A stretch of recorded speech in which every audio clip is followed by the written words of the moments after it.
Do you want to give your edits a bright and romantic glow? In this tutorial, I'll show you how to create a neon love reveal animation in CapCut Mobile. What are we waiting for? Let's get started. Step number 1. Open up the app and tap New Project or the existing video. This will drop your footage right onto the main editing timeline. Now for the fun part, step number 2. Adding reveal animation. Tap on the video clip in the timeline and you will see toolbar pop up at the bottom of your screen.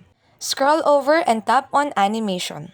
Now, in the search bar, search for Neon Love Animation. Scroll over and look for what you want. Once you apply it, you can see Neon Love Animation in your video. Did you know that you can customize how fast or slow the reveal happens? At the bottom of the animation tab, you will see a duration slider. For the last step, previewing your video. Watch your video from beginning to the end and check for adjustments. And that's how you create love reveal animation in CapCut Mobile. Thanks for watching and happy editing. Don't forget to like, share, and subscribe. God bless.